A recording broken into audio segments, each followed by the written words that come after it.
رددي فخر يا الدنيا نشيد اليماني، رددي فخر يا الدنيا نشيد اليماني، أحرف النور غنيها لأرض السعيدة، ردديها وعيدي يوم ربي اصطفاني، أول إنسان قامت له حضارة مجيدة.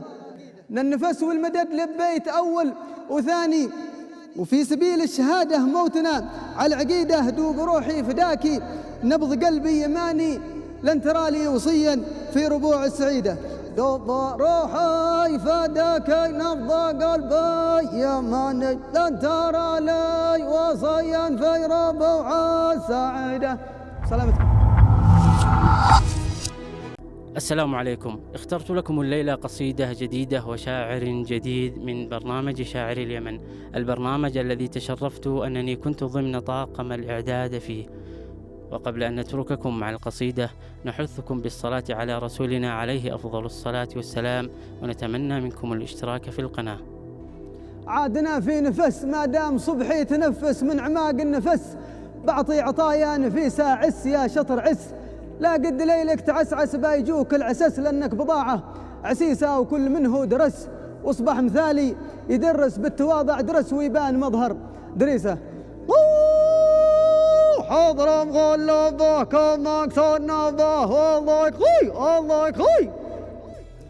رددي فخر يا الدنيا نشيد اليماني، رددي فخر يا الدنيا نشيد اليماني، أحرف النور غنيها لأرض السعيدة، ردديها وعيدي يوم ربي اصطفاني، أول إنسان قامت له حضارة مجيدة. رددي فخر يا الدنيا نشيد اليماني، أحرف النور غنيها لأرض السعيدة، ردديها وعيدي يوم ربي اصطفاني، أول إنسان قامت له حضارة مجيدة.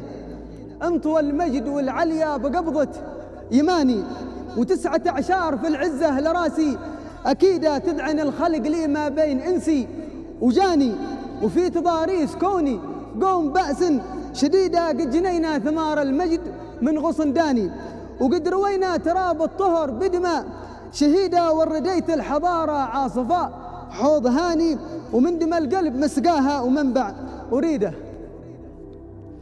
قد جنينا ثمار المجد من غصن داني، وقد روينا تراب الطهر بدماء شهيدة، ورديت الحضارة عاصفاء حوض هاني، ومن دم القلب مسقاها ومنبع أريده. يوم رست سفينة نوح قبل المواني، عاشنا طيب جودي ما استوت عاصعيدة، ابتنت لي مدينة سام أولى المباني، أرض آزال من يقطن، ابتنت لي مدينة سام أولى المباني، أرض آزال بن يقطن نقوشه شهيدة، وكعبة الله بها ركني حدد مكاني، وفي سهيل اليماني ذي حدودي البعيدة، لا نعس طرف بيقولوا زماني جفاني، ألف حاشا وكلا يا العقول البليدة.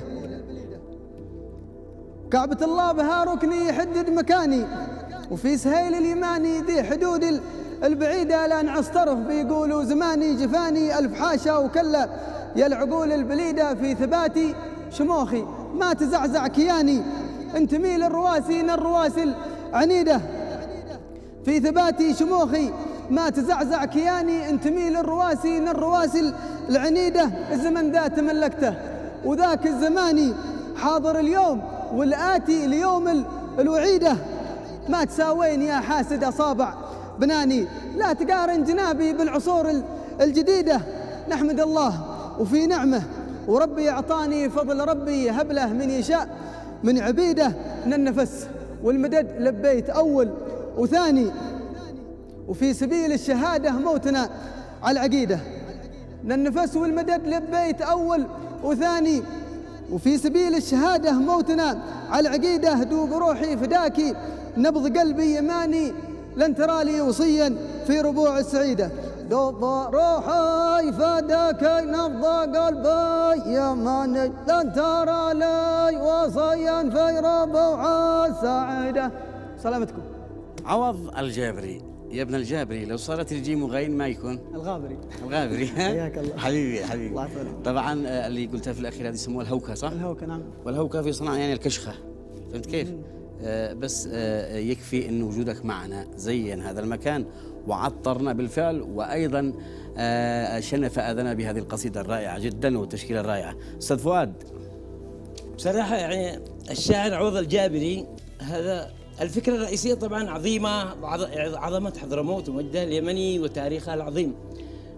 وفيها الشناطيب، قلت الشنضب هو عموما بالضاء، يعني مثلا هو الطويل الحسن والجرف فيه الماء، يعني من الجبل أيضا ينزل، يقول من شناضيب الجبال.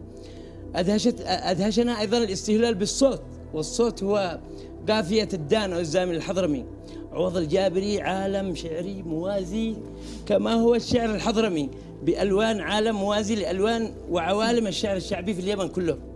وأما الإلقاء والأداء وبراعة الخطاب فهو قمة في الروعة. دكتور سكا. عوض، أنت مؤهل لتكون شاعر العرب لا شاعر اليمن فقط في هذا اللون. يا رجل. يعني نحن الآن أمام محضار جديد. أنا أتوقع والله أعلم إن شاء الله نقول أن الفنانين يوما ما سيأخذون من قصائدك ويؤدونها كما أخذوا من قصائد المحضار وأدوها في اليمن والجزيرة وخارج الإطار الجغرافي اليمني. أيضا القصيدة السابقة كان فيها صدرت، واليوم هذه القصيدة فيها وردت، استيراد وتصدير، يعني الحس التجاري حتى. حضرمي. أيوة. ما شاء الله موفق. أتمنى لك التوفيق، فالك البيت. إذن الختام مع شاعرنا الكبير الأستاذ علوان. عوض الجابري، أنا أعرف أن له قصائد مغنى أو في صدد أن تغنى. بدأ القصيدة بشكل جميل وذكي باستدعاء النشيد الوطني. الله. وهذا مدخل جيد لمقاربة التاريخ اليمني في نص شعري. رددي فخر بالدنيا نشيد اليماني، بدأ بالنشيد الوطني، وبعدين كان طريف التحقيق وهو يحدد حدود اليمن من الحد القريب الركن اليماني للكعبة إلى الحد البعيد سهيل اليماني.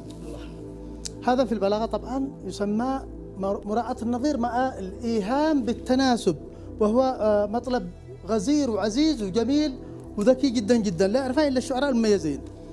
وكعبة الله بها ركني يحدد مكاني، وفي سهيل اليماني ذي حدود البعيدة.